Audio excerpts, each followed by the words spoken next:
nag-open sa ito sa totoong Lord, kaniyo.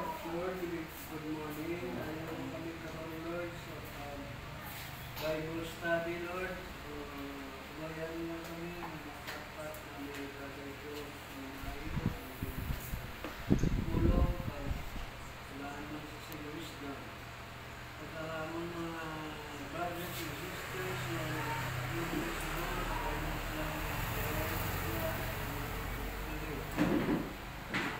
Thank you, Lord, sa mga blessings mo sa nagbibigay na simana at sa katapunan. Padayon mo pag-bless sa mga pastors na banyan illuminations. Pabay man niya i-preach Manila ang gospel with all na ang death and resurrection. Hindi magpamagad sinila kaugaling na maluwas man ang ilang mga mga. Thank you, Lord, sa mga nililis sa ramang puso at pausuran. Sabay mo talagad si lubos sa imo kung sa tauhan. Kag hindi man magpamagad. Ano ka na lang ginagawa na mo sa iyo sa mga Jesus. Amen. Okay, next song, page 76, Redeemed.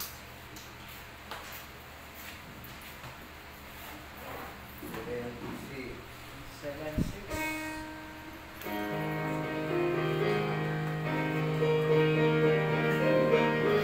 Okay, verse 1, ready, sing. Redeemer to proclaim it, redeemed by the blood of the Lamb, redeemed through His infinite mercy, His child forever I am. Redeemed, redeemed, redeemed by the blood of the Lamb, redeemed, redeemed, His child forever I am. Verse 2. Redeemed is so happy in Jesus, know that we should never get down. I know there's the light of His presence, within the continually dwell. Redeemed, redeemed, redeemed by the blood of the Lamb. Redeemed, redeemed, His child and forever I am. Last verse.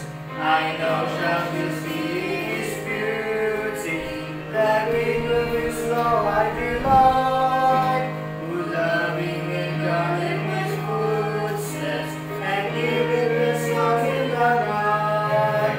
Redeemed, redeemed, redeemed by the blood of the Lamb. Redeemed, redeemed, His child and forever I am.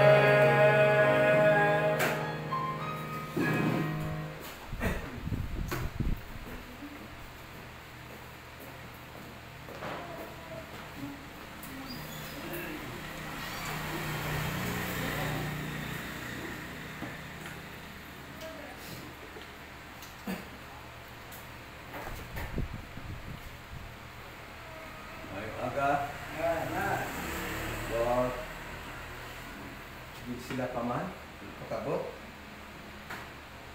Namo ko gid sila, no, nga wala pa, so wala ka. Gabi, Saturday night, nag-iwat kita sa atong Bible study. Ang natulad-tulaan is natungod sa Matthew chapter 28. Matthew 28, verse 18 to 20, at ang corroborative verses ang verses ang sa Mark chapter 16, verse 16 to 18. So, sa kadugay na panahon,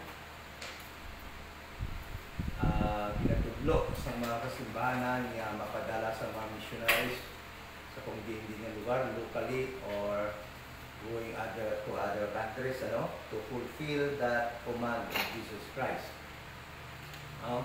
But the truth is that command is already fulfilled during their time. And those who believe the gospel of the kingdom noong minister ng mga apostoles. That command actually was given only to the 12 apostles, and that includes Matthias, the replacement of Judas in the book of Acts, na gumawa ng ganun command dahil nga nadagdag siya bilang apostol Judas.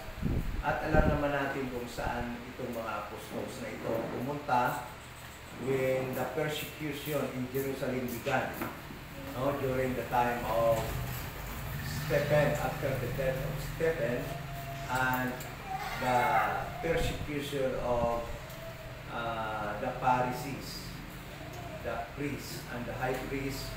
And the truth is that Paul was there actually cohort during the time in persecuting the church, the little flock.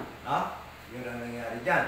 At dahil nga sila ay nag-scatter sa Gentile nations at doon nila na-fulfill or actually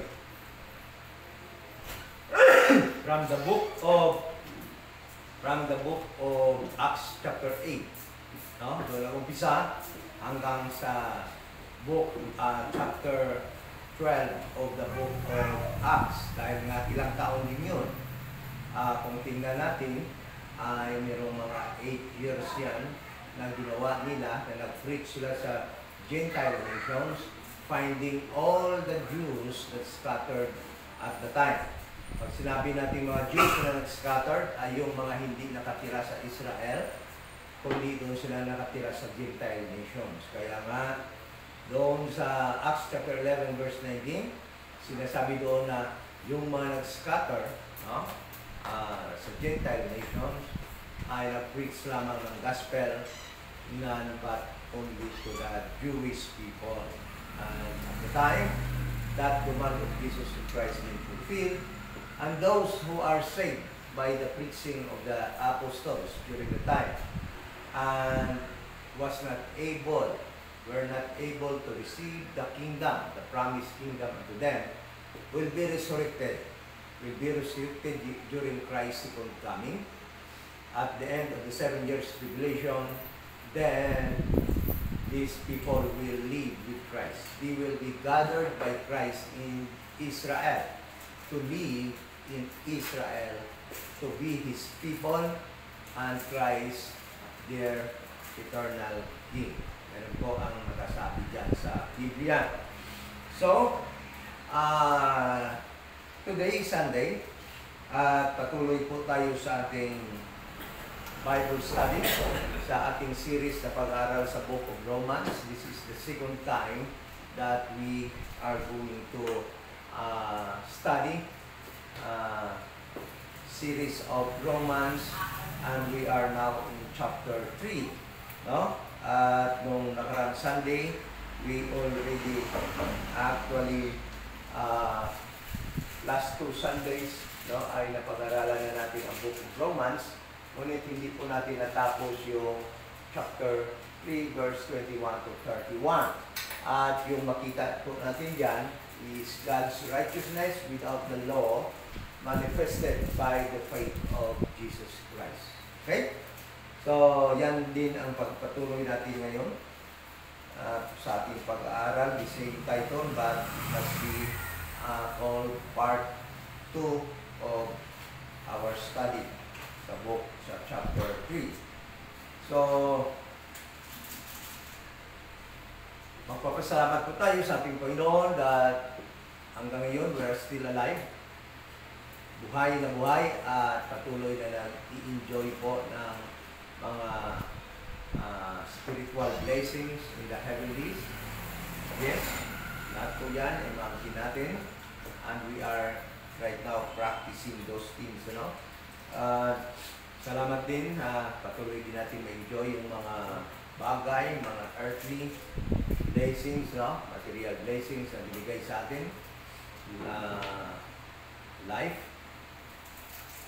pag-enjoy sa mga creation ng Panginoon, ay binigay upang mag-sustain ng life.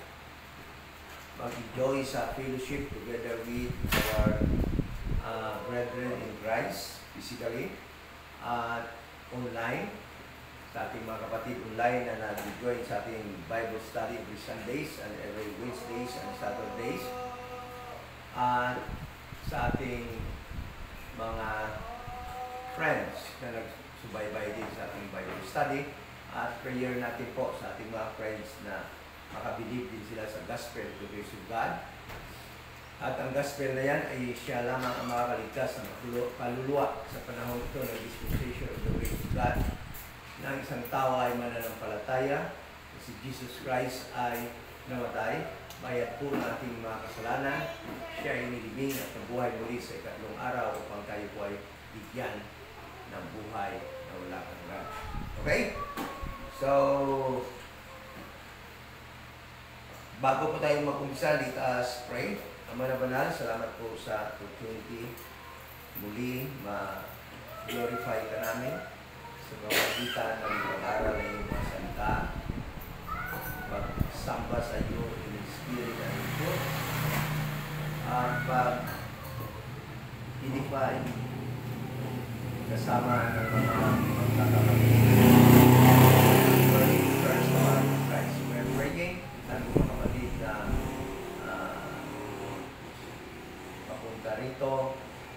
So, please Lord, keep them safe at sa aking mga kapatid na hindi makarating nandito sa Iloilo o ano nga mga kadahilanan. We are praying to God, Lord, na sana po ay maging blessing din sa kanila ang pag-aaral na ito. Sana po ay samahan kami as we study. Ay maliwanagan po kami sa mga verses namin pag-aaral. Thank you so much in the name of our Lord Jesus Christ. Amen. So, natuloy po tayo pag-aral at nung nakaraang linggo, napag-aralan po natin ang verse 21 up to 23. No? At napalaman po natin na pagkatapos po madeklara that all under sin, unlike sa prophetic program that yung mga Jewish ay clean, righteous in the sight of God, but sa ngayon, after ng fall ng Israel in Acts chapter 7 and 8, ay makita po natin that there is a new program called the But Now period. In this But Now period, that was introduced by God unto Paul.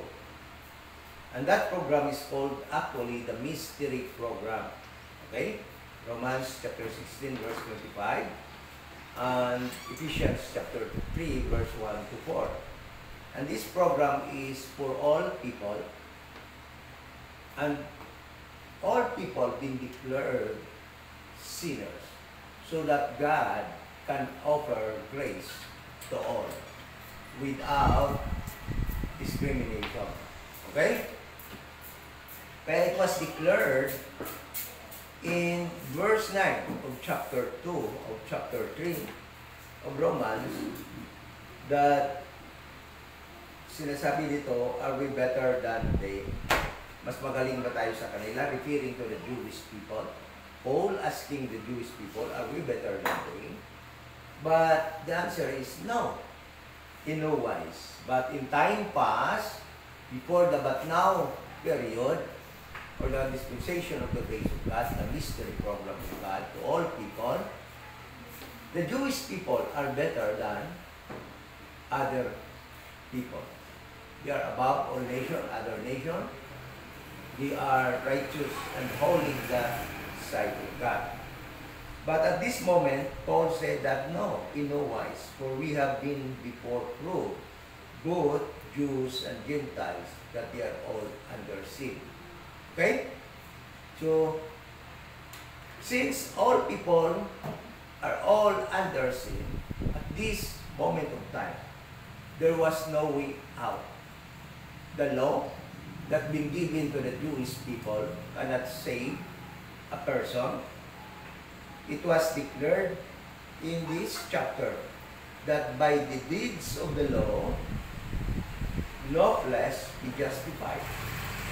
So, if the Bible stops there, no, if there is no but now period, if there is no mystery program, if there is no dispensation of the grace of God, then there will be a great danger for humanity.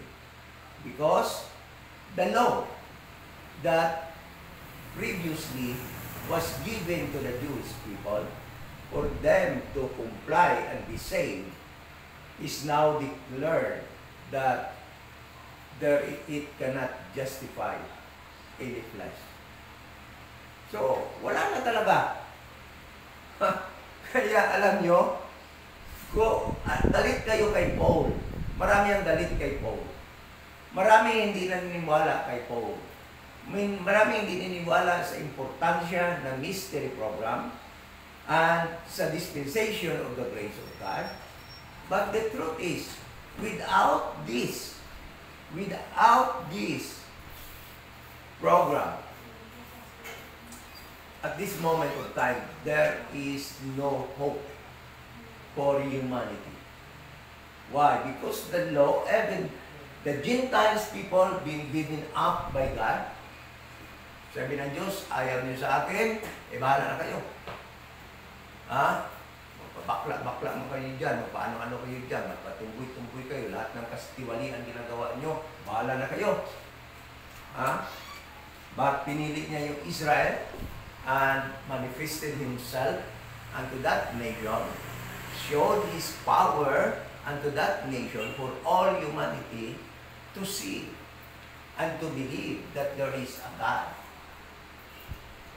And yet, these people whom God gave the oracles also failed to obey what was demanded by them by the law. So, the declaration is that all under sin. Okay?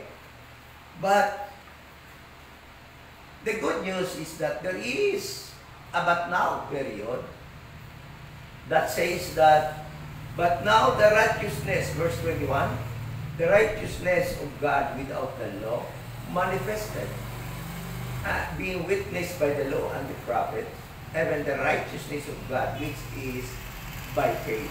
So it was already explained last Sunday. So those who are not able to watch the video last Sunday, it is there in my Facebook account, in our YouTube channel. No? We have 2 YouTube channels, Complete in Christ, IDGBC, and IDGBC. Okay? So, for all have sinned and come short of the glory of God. It was again declared that all have sinned and come short of the glory of God. It means that those who are trying to justify himself by himself will always be failed and cannot attain righteousness, because it was declared that all men been short of the glory of God. Okay? Then verse 24, being justified freely by His grace through the redemption that is in Christ. So, salvation and redemption at this moment of time is only in Jesus Christ. Without Jesus Christ, there will be no redemption and salvation. Okay? Being just, verse 25, whom God hath set forth to be a propitiation through faith in His blood. So, God, for the longest time, from Genesis, informed humanity that He is against sin. He is a righteous God and cannot tolerate sin. Okay? But humanity, including Gentiles and even His chosen people, continued in sin. Okay? Especially these people who are chosen by God, the Jewish people, whom He gave His laws to Moses to obey, so that they will be able to obey the required righteousness that was demanded by the law. And yet these people failed. Okay? They failed to be righteous by fulfilling the law. So the wrath of God stayed, ay nagpatuloy for the longest time, from Adam until the time it was written by Paul, until the time sa Acts chapter 7 up to chapter 8, the wrath of God. And that wrath actually was about to be poured, was about to be executed among humanity. Alam niyo ba yun? Alam niyo ba na sana doon sa Acts chapter 7, sa time ni Stephen, after his death, alam niyo ba ang next event sana na mangyari? Ito yung next event sana na mangyari. Kung wala itong dispensation of the grace of God, ito sana yung mangyayari. Ito yung sana, dito yan sana. Ito. Kung wala lamang ito, ito sana mangyari. So that is actually the time that God will pour His wrath to humanity, to punish them of their rejection of God and their continuing evil deeds. Sa pagpatuloy nila ng kanilang paggawa ng kanilang evil. Okay? But, listen to this. Because God had set forth Jesus Christ to be what? A propitiation through faith in His blood to declare His righteousness for the remission of sins that are past. Kita nyo? God Himself set forth His only begotten Son to be the propitiation. To be the propitiation through faith in His blood. What is propitiation?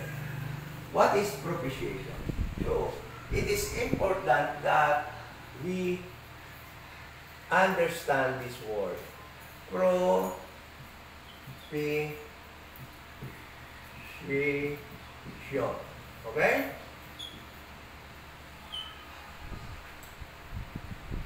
Propitiation means to appease. Saktong spelling ko. Muna. Appease the wrath of God. You know? Alam nyo? He Himself set forth His Son, Jesus Christ. And His death on the cross, pouring His blood like a lamb in the Old Testament that was offered for a sin offering in the temple. This event, the death, burial and resurrection of Jesus Christ appease the wrath of God. Meaning, nagpakalma. Okay? Nagpadula, nagpawala ng galit ng Panginoon. You know, ito yung sasabihin ko sa inyo. Grace and wrath cannot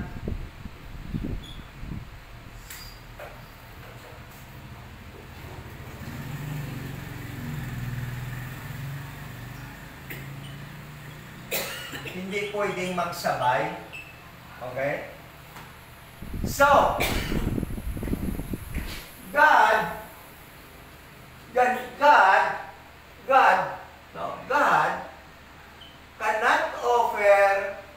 cannot offer grace. Okay? God cannot offer grace if there is wrath in His heart. Kuha nyo? Ang grace at saka yung wrath cannot go together. They cannot be together. One must go for one to be what? To be present. So since humanity been under sin and is about to receive the wrath of God during the tribulations period, 7 years, then how God can offer grace if there is wrath in His heart? Hindi pwede. Grace and wrath cannot be together. So, something, one must disappear for God to do the other. Okay? So, since people sin and His wrath is actually accumulating, no? He is about to pour His wrath during the 7 years tribulation period. Sabi ng Panginoon, no. Hindi mo na. Put on hold. I will offer them grace. Okay? But, how can it be? How can I offer grace? I am angry with them. How can I offer grace? So, the wrath of God must disappear before He can offer grace. Okay? So, what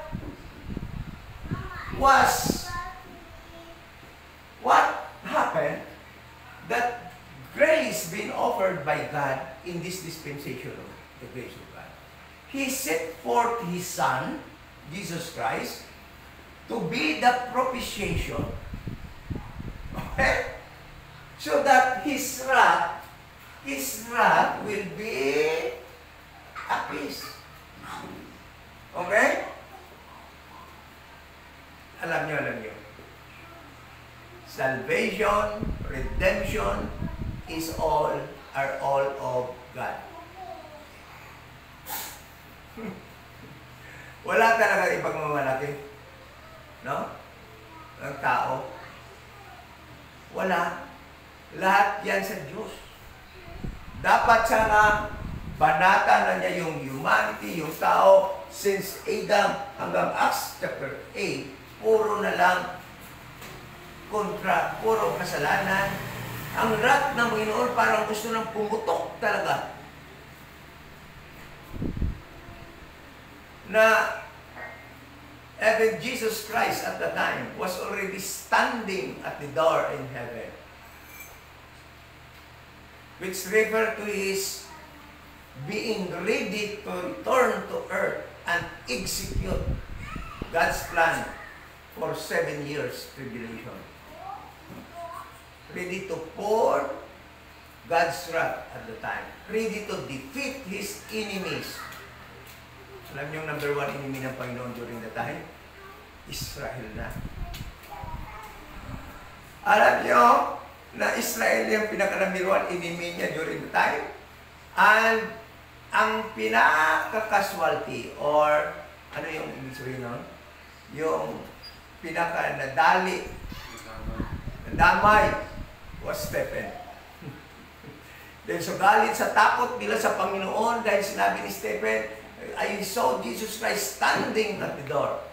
Alam na alam ng mga Hudiyo ng pagtayo ng God at the door represent of His judgment to them, being God's enemy at that moment. That is why sa galit nila kay Stephen, pinatay nila. Dahil nga si Stephen ay nag-declare ng immediate judgment na gagawin sa kanila ng Panginoon during the time. Ano ba? Collateral of war, ano tawag sa other terminals? Ha? So, wrath must be appeased. Wrath must be appeased. Must be appeased so that God can offer grace. You see? That is why at this moment of time, God is not operating, is not exercising based on His wrath. It is being postponed. Why? Because it was appeased by the death of Jesus Christ at the cross as being the propitiation. Okay? Being the propitiation through faith in His blood. That is why salvation, the gospel, is the death, burial, and resurrection of Jesus Christ because it is through His blood.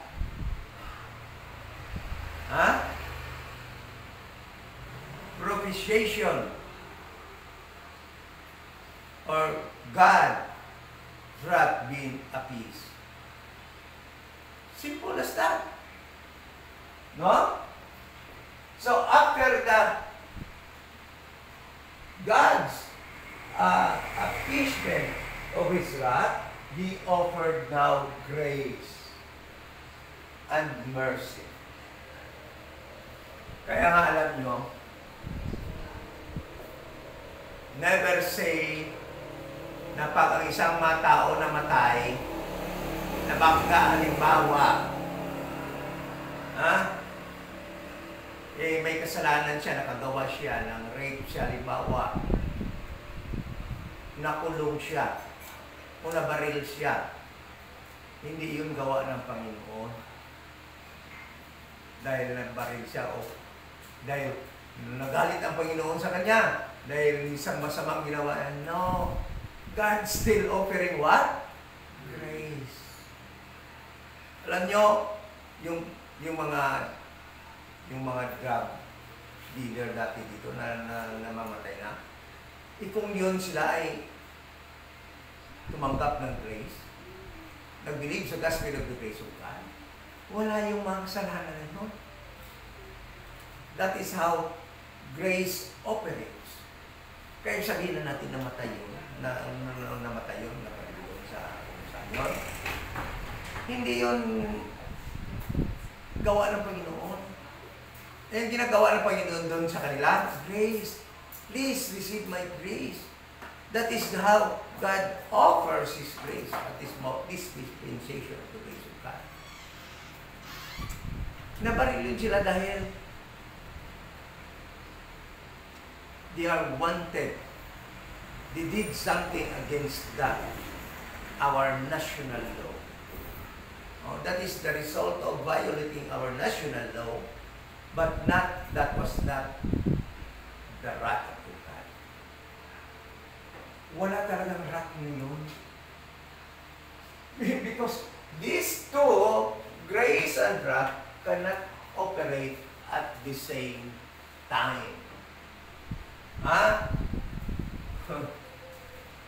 It will be a contradiction. Ha? So, pagtanong kayo, ano yung what you sow, you reap? Ay talagang ganun, that is law. That is natural law. Di ba?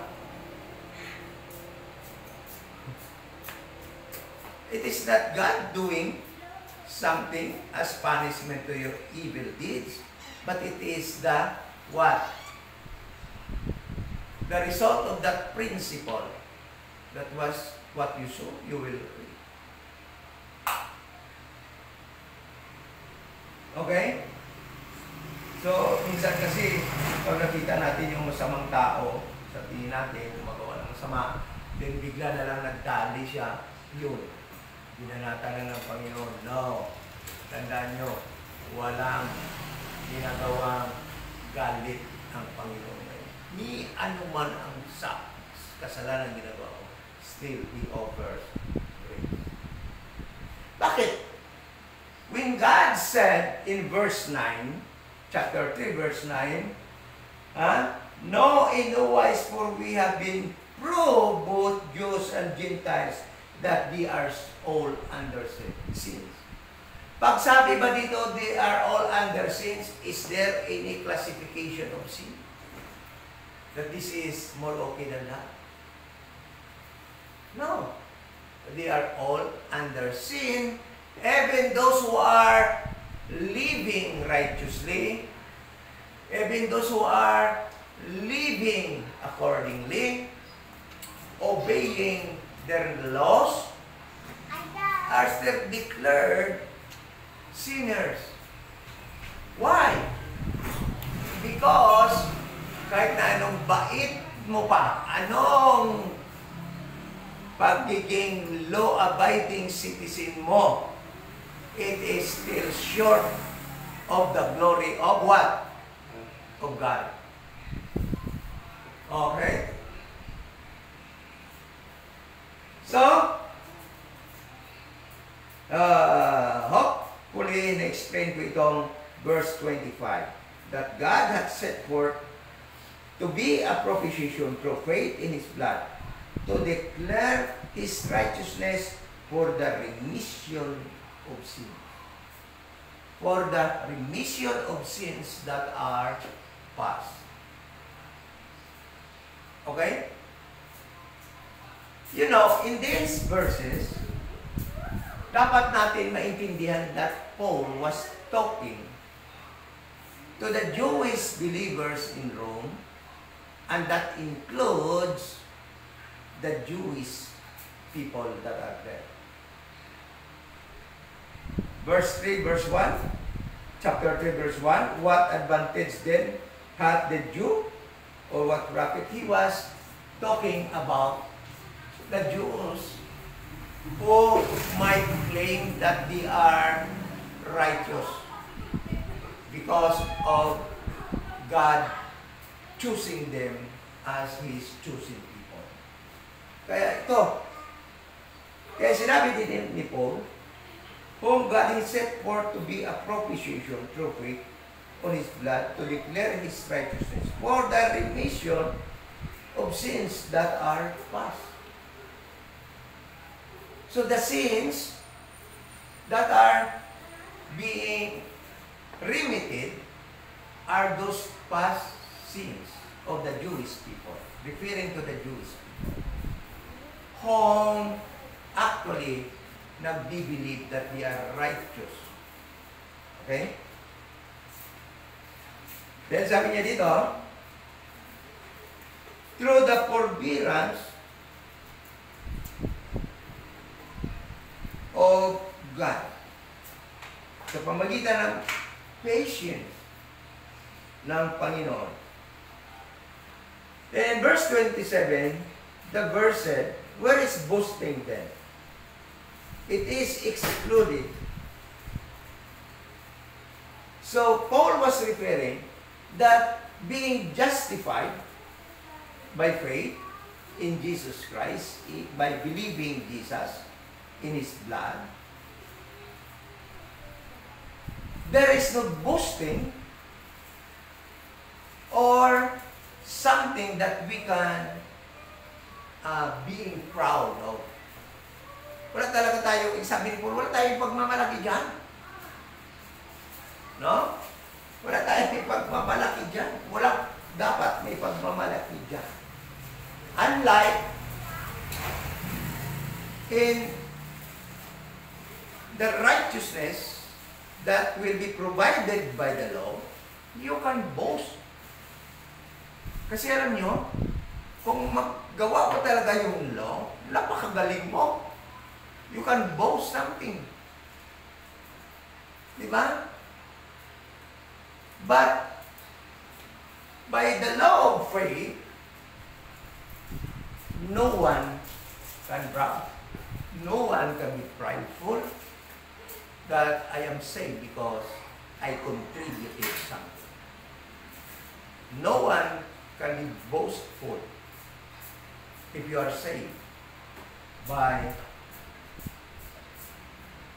God's grace.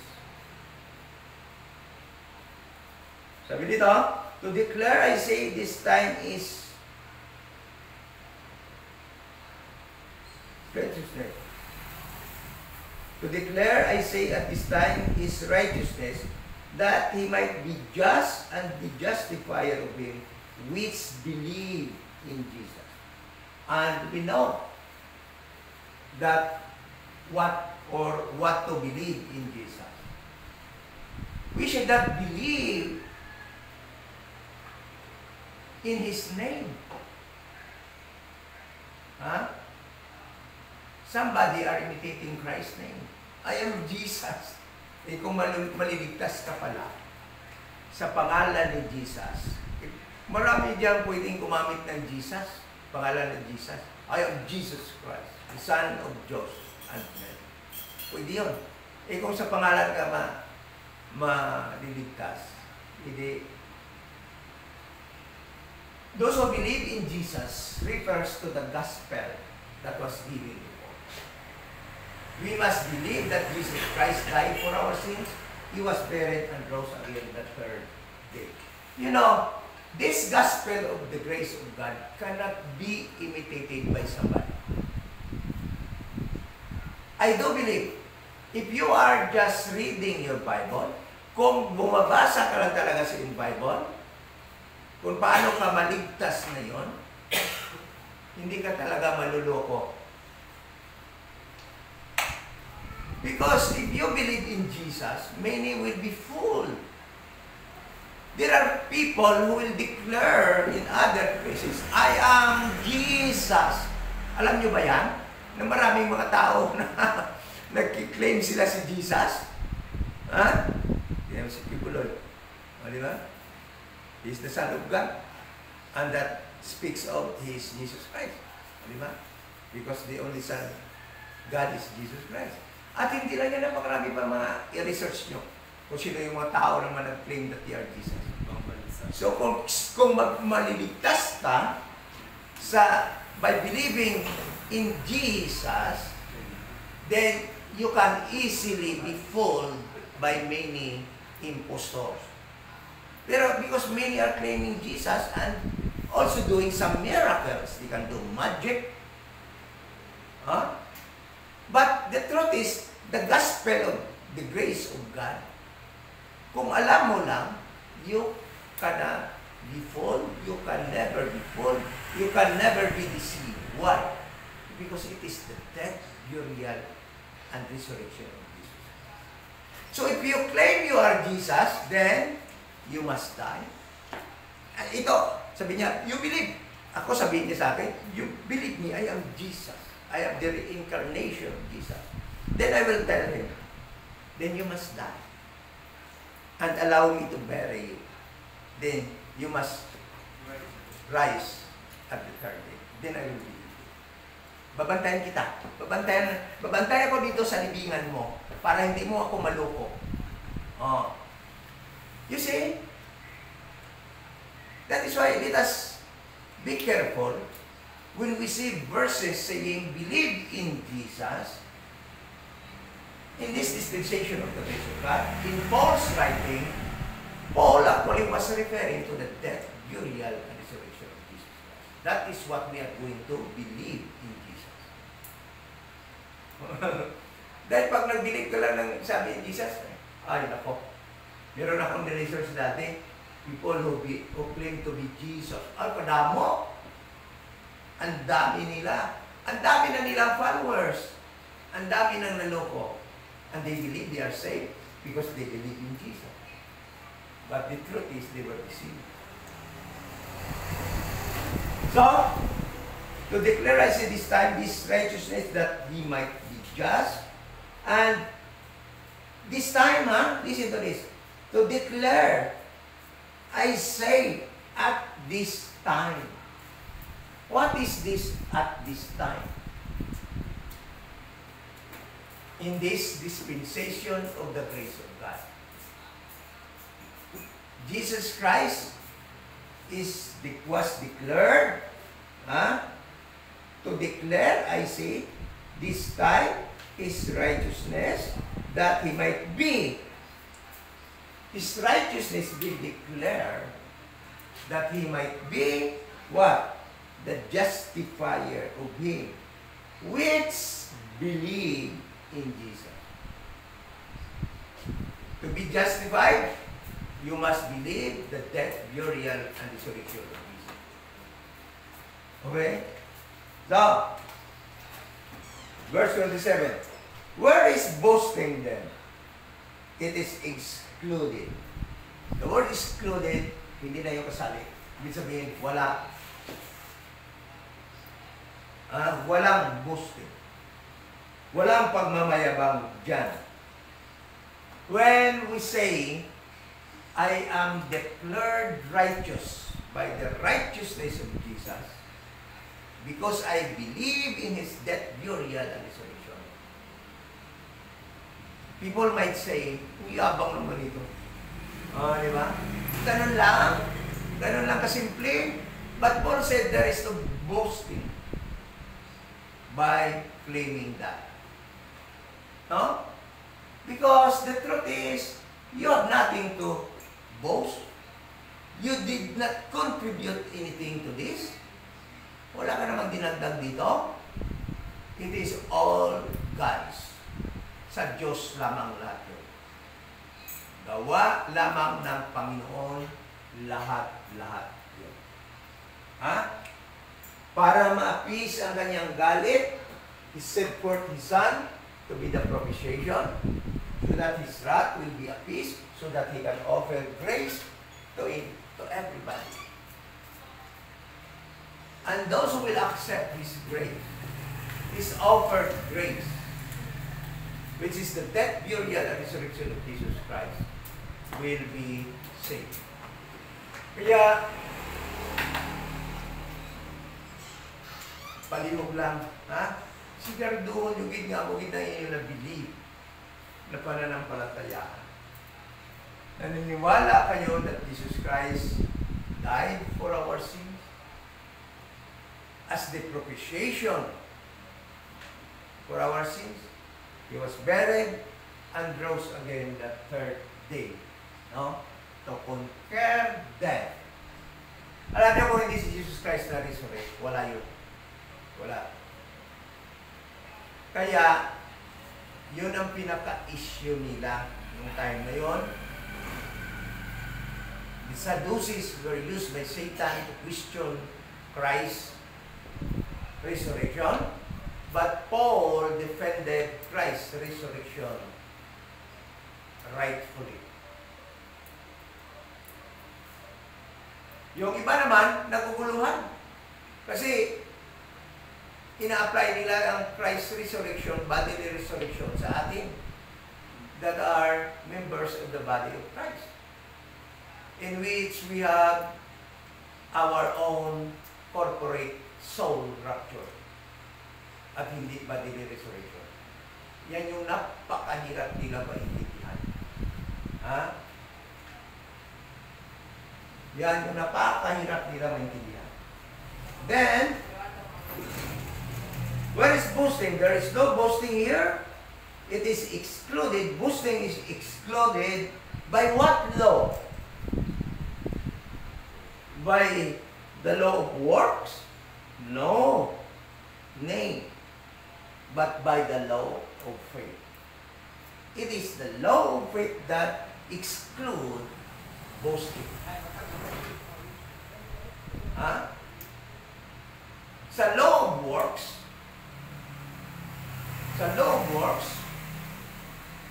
righteousness that required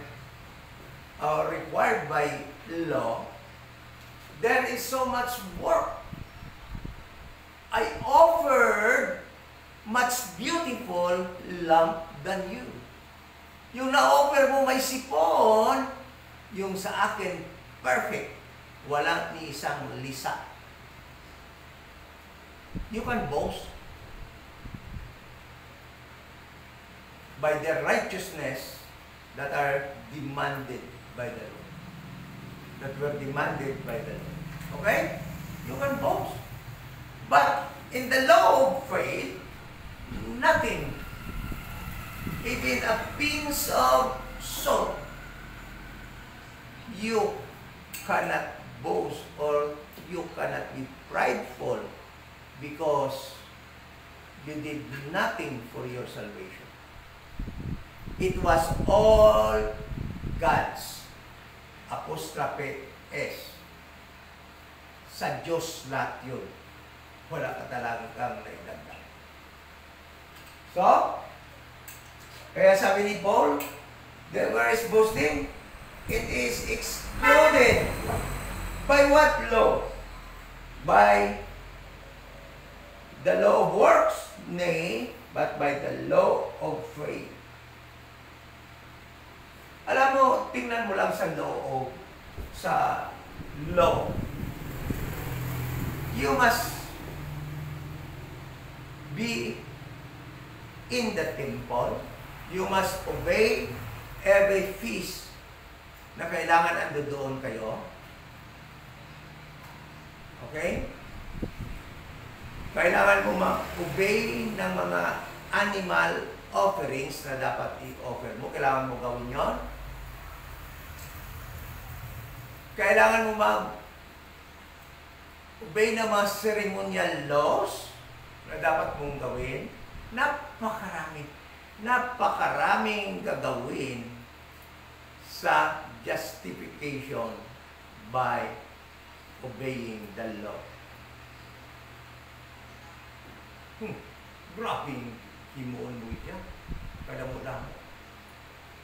Even to the Gentiles during the time, in time past, there will be so much work to do, and by doing so, you can be prideful because yung gumawa ka nga naman ng napakaraming gawain. Could you imagine how many kilometers was the eunuch traveled in coming to Jerusalem upang magsamba sa Diyos ng Israel? Ilang kilometro, kaya ilang miles ang kanyang travel. Passing through deserts in Gaza.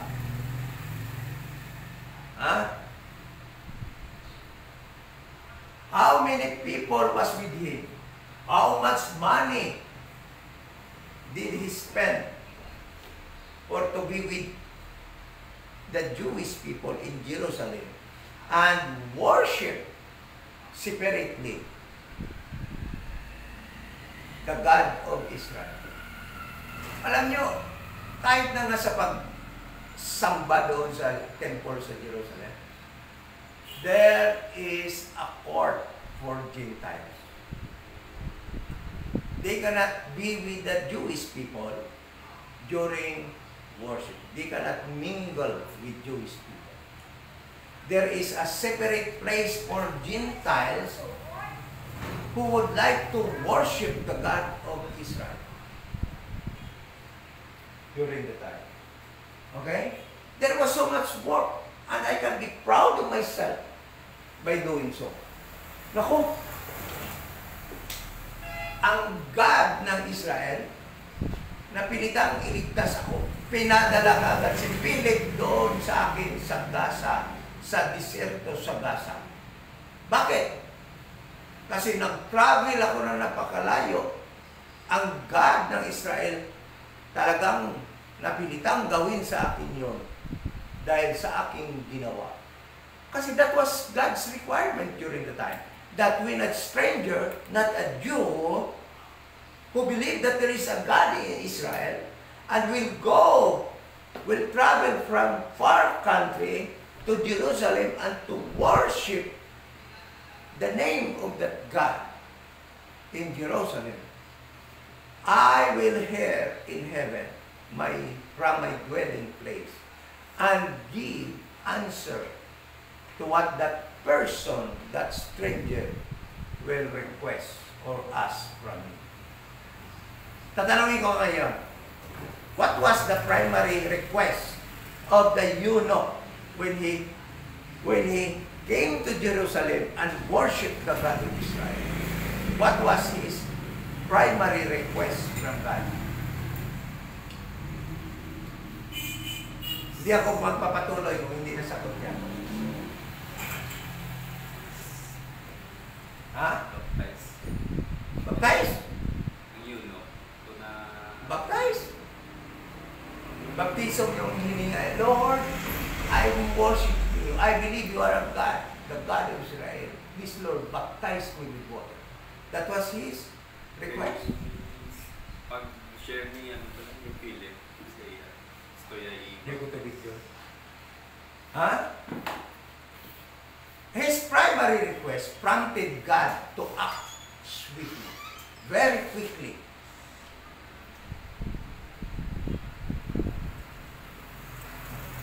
Ano yung request niya?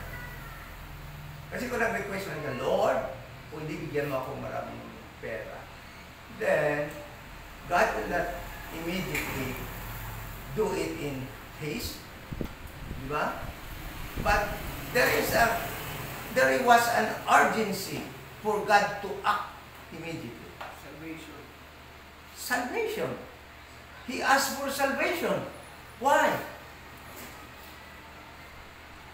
God, and I will tell you the reason why God acted immediately. Bakit? Because the dispensation of law, the promise by which the eunuch could be saved is about to be what? Postponed and will have no more effect. Dati, di ba? Kailan ba na-save ang eunuch? Acts chapter 8. Nakakumit na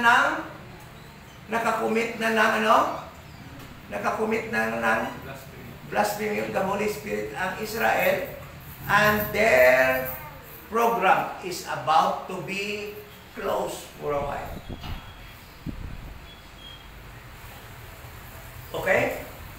Ibig sabihin, pag matagalan pa, aabutan ang eunuch ng pag-postpone completely ng prophetic program, and there will be no more salvation in believing Jesus Christ during the time.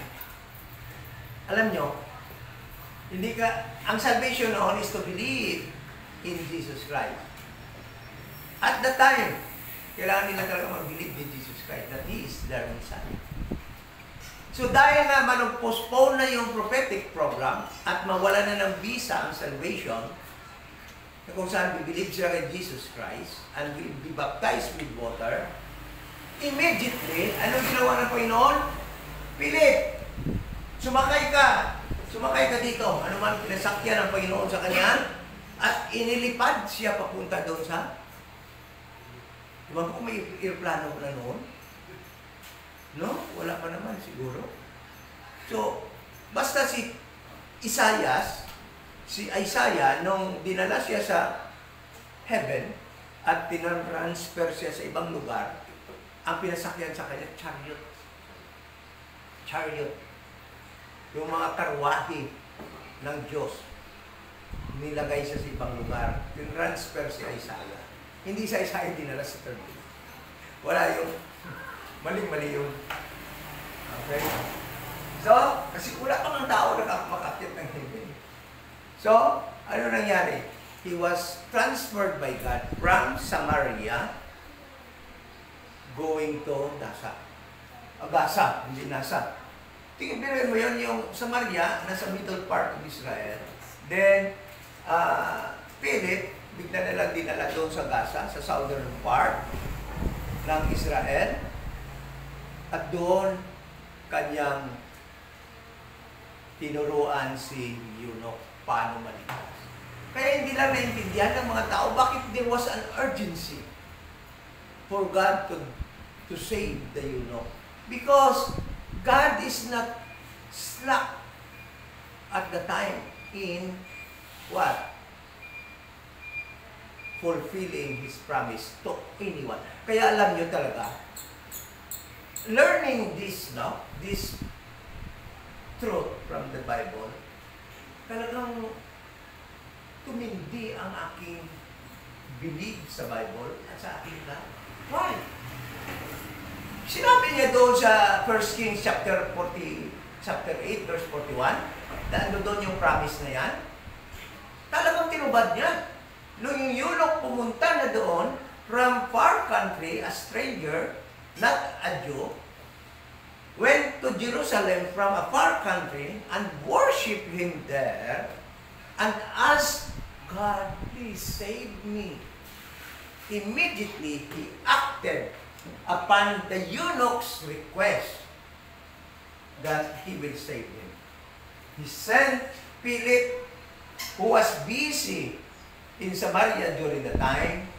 He sent Philip, transferred Philip to the place where eunuch at the time in the desert in Gaza and preached unto him the salvation. Bakit doon talaga sa prophetic program ang eunuch masave? Kasi nga, yung promise na yun sa mga prophetic people, sa prophetic program pa ng Diyos.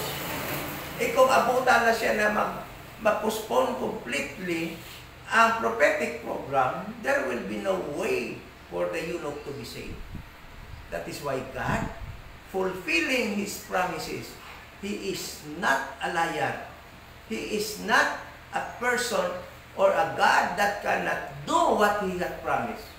Everything He promised, kayang-kaya niya gawin. No? Kaya kung nakita mo lang how true is this book, ang daming nagpo-question, gawa na ng mga Mason, gawa na ng King James na Mason, na Satanic, but nobody by the power of God, He can use anybody, even Satan, can be used by God to fulfill His will. Bakit si Satan? Di ba naging gamit din ng Panginoon? He killed Jesus Christ. He get into Judas, and Satan became part of God's prophetic prophecy to be fulfilled. Kaya kahit sino pa gumawa nito, but what is important is that you have the understanding, the truths that are written therein. That is why, kung titingnan mo na, dito ba ito sinabi, nangyari dito? Oh, bakit? Dahil nga, preniserbar ng Panginoon ang kanyang mga salita sa librong ito. Ha? Sabihin nila, bakit hindi na nasulat yan ang flat earth? Bakit sa Matthew 15:37 nakasulat? Ha? Oy, napakarami dito sa King James, napakaraming verses na tunay na earth is flat. Ayaw nyo lang intindihin. Isaiah 40:20, ano to? Isaiah 40 verse 22. Ang circle of the earth. That That is one verse that proves, it is proven by the King James Bible that the earth is not. It is not, sphere is not this or circle. Ang tinatawag na circle is the edge of the disc. Yan, circle. Kaya nung gumawa si Jesus Christ, when Jesus Christ made a circle doon sa lupa, nung pagbato ng adulterous woman, anong ginawa ni Jesus Christ? Di ba nag-circle siya? You made a circle on earth. Yun yung circle. Yun yung circle of the earth. So, circle of the earth. The God, the maker of this earth, is about sitting, looking upon the circle of the earth. Kaya alam niya yung affair ng lahat ng ginagawa ng tao. Kasi kitang-kita niya doon sa taas. Ano lang ba ito sa paningin ng Panginoon? So, tayo, go back to Romans. Then, therefore we conclude that a man is justified by faith without the deeds of the law. Kailan ito nangyari? That a man is justified by the deed of is justified by faith without the deed of the law. Kailan yan hindi mo mabasa sa Bible? Can you read that from Genesis until Acts chapter 8? No. This entire time past, hindi mo mabasa yan. This entire time past from Adan up to here, Acts chapter 8, wala kang makita na naligtas by faith only.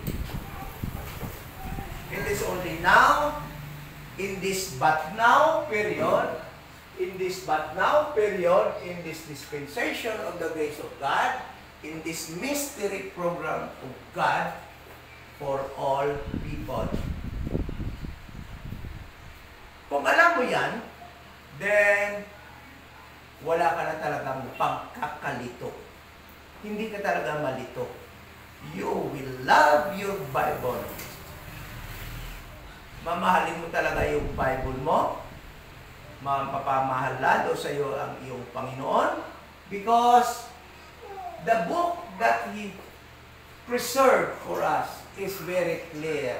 Napakalinaw, napakadali palang intindihin at maintindihan natin ang kanyang mga sinasabi in time past and in this time of dispensation of the grace of God. Napakalinaw. That is why malinaw na malinaw kung bakit ang salvation is by faith, not of works. Wala ka na dapat idagdag because actually God offered or offering right now His grace, His mercy for all humanity.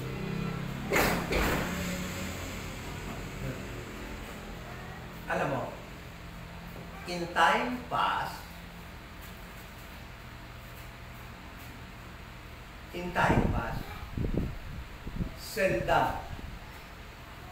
seldom ang makita mo doon sa earthly kingdom ni Christ na sabihin natin masasamang tao na naligtas. Siguro yung magnanakaw. Kasi karamihan sa mga naliligtas doon, talagang sumusunod sa required salvation at the time. Sa time ni Adan o ni Abel, they believed in God, offered animals as burnt offerings for their salvation. And by doing so, I believe that these people live accordingly. Noah, kung siya ay maligtas, bakit si Noah? Was there any record that he was a violent person? He was righteous. Oh. Abraham was chosen by God for nothing. Kung si Duterte pa, I'm not a Filipino for nothing. Huh? Because Abraham was a good person. He was taught by his lolo. Alam mo ba inabutan pa ni Abraham si Moses?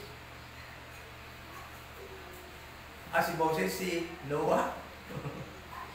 Inabutan pa ni Abraham yun. Tignan mo yung mga buhay ng tao dati, no? Kasi nagkikito sila.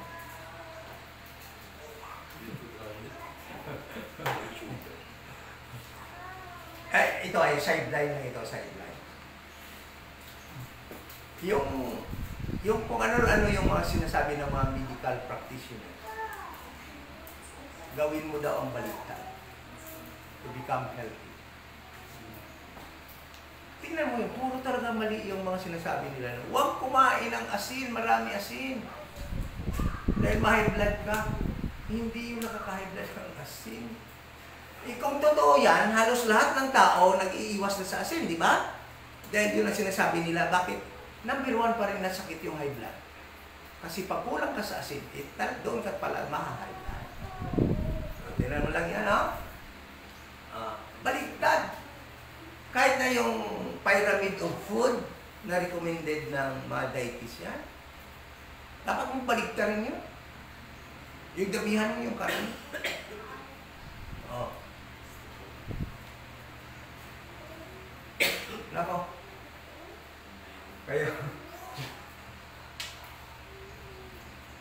Kaya sabi nga ni Dana White, ilan ang news Dana White?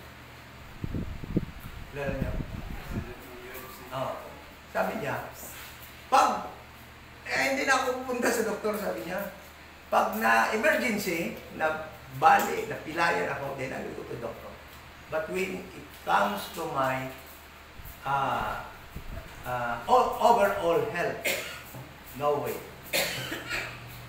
I will not allow them to dictate. Bakit? Talagang mali ituturo sa iyo. Kumain ka lang ng tama. So, sabi dito, therefore we conclude that the man is justified by faith without the deeds of the law. Kailan na ito nasabi? Sa panahon lamang na ito ng dispensation of the grace of God. Pag sinabi mo ito during in time past and addressing the Jewish people, then what will happen to you? You will be accused of demolishing, destroying the law of God. Kita niyo si Paul? That is that Paul was accused of destroying the temple, their costume, their practices that was commanded by God for them to do. That is one of their accusation to Paul, which I believe was true. Although Paul, sa kanyang panahon, kahit na nagtuturo na siya ganito, kahit na still he was still practicing Jewish practices at the time, there was time that he will go back to Jerusalem while he was on his apostolic journey just to obey his what? His vow. Paul had a vow, and that vow was a Jewish practice, and Paul was actually doing that religiously during his stint. No? Even though he was already an apostle to the Gentile. Talaga umuwi siya doon sa Jerusalem at pinapractice niya yun. Until, alam naman natin na until lang yan, no, ang temple ay doon pa. Ngunit kaya nga pinadestroy ng Panginoon yung temple so that the practices that was being practiced in that temple should not be duplicated at this moment of the dispensation of the Lord. Kaya walang temple ngayon doon. Because Jews right now are not Jews. There is the Jew at this moment of time. There is no Israel of God at this moment of time. They are called Jews, Gentile likewise. No? Gentile, considered na yan sa mata ng Diyos, lahat-lahat ngayon ay Gentiles. Sa program, based on program of God. Although in blood, they are still Jews. They are now living with many people, meaning in the Gentile nations. Kaya yung Jews dyan, sila Netanyahu, ikalahi ng mga Briton niya. Ng mga Amerikano, tingnan niyo mga tsura nila. Akala niyo ang Diyos, ang mga taga Middle East, amo ng may tsura? Oh.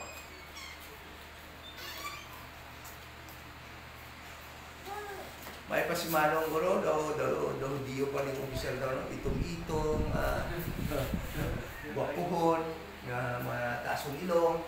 Oh, Mexicano. Okay? So, din sabi niya dito, therefore, we conclude that a man is justified by faith without the deeds of the law. Is he the God of the Jews only?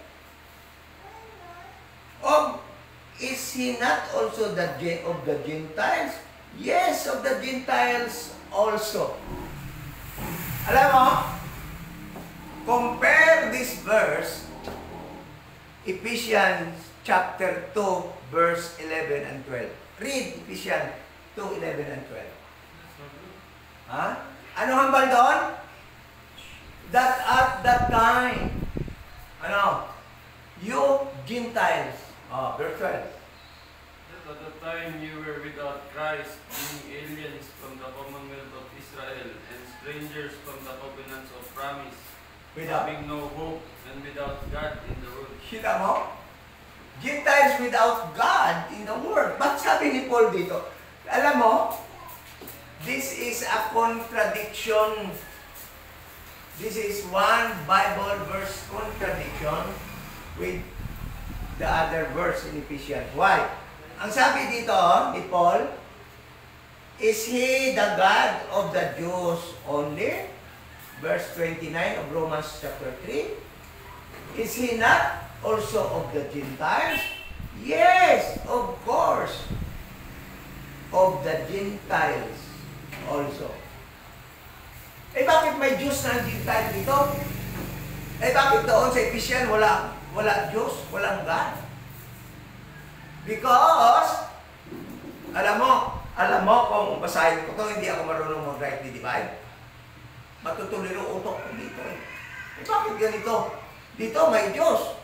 Diyos ng Gentiles, doon sa Ephesians wala Diyos. Bakit? If you do not know how to rightly divide, then you might think that the Bible is joking. Para kang nanluloko Para kang nagbibiro lang Sabihin mo walang Diyos, meron na rin Diyos. Sabihin mo meron Diyos, isang pagdating doon sa Ephesians, walang Diyos. Para ka nakakaloko. Kung hindi ka mag-rightly divide, alam mo, yan yung resulta. There was a statement that was declared by our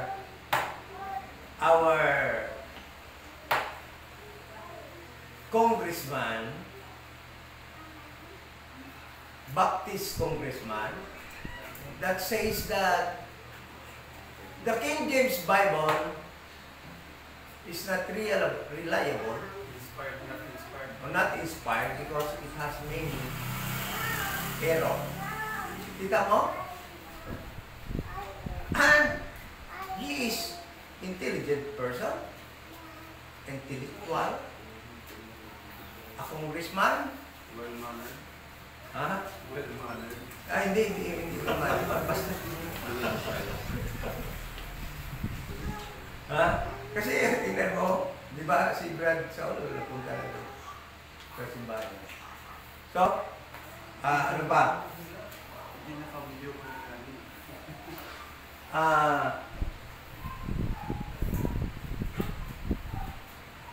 Tingnan mo lang yung ugali doon sa Congress, di ba?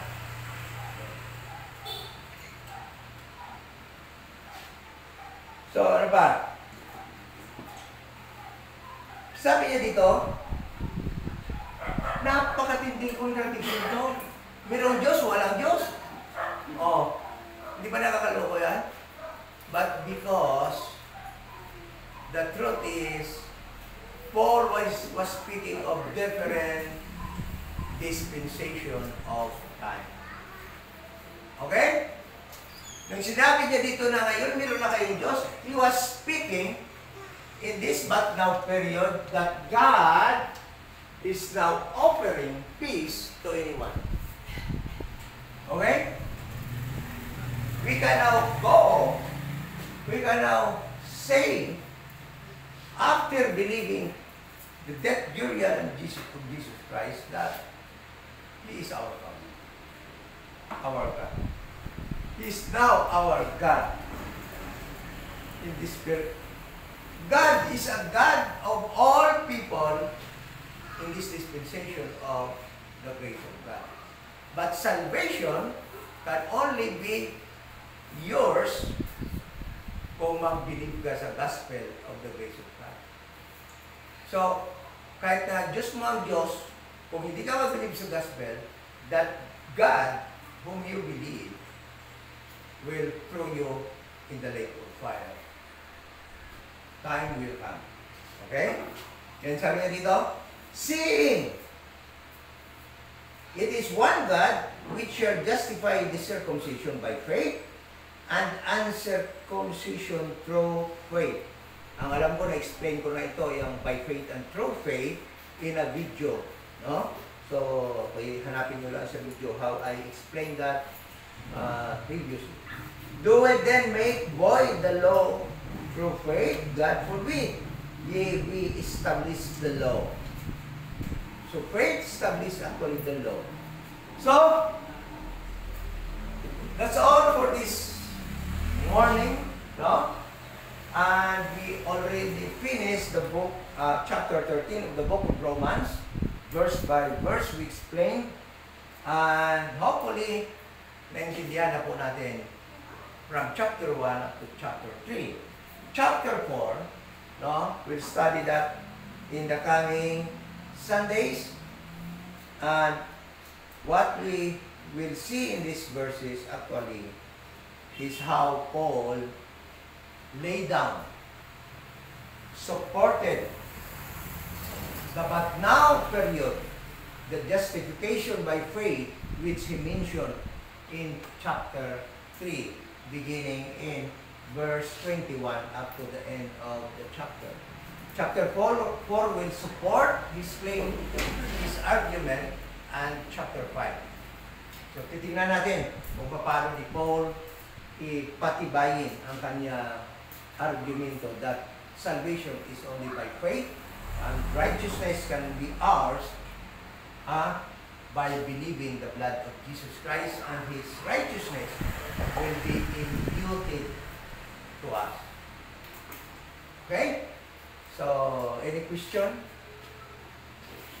So, wala na. Let us pray. Ang mga kapatid natin hindi talaga nakarating yan iba. Let us pray. Manong may pamangkot ka no? Amen? So, mangamulot ta, amay balaan, salamat dito sa mga aga. Salamat sa Bible study, salamat sa mga turan, Salamat sa inyong pulong. Salamat sa mga mabot pa ng mga daw na makapadayon ko niyo sa pagtulong. Sa inyong pulong, rightly divided. We pray.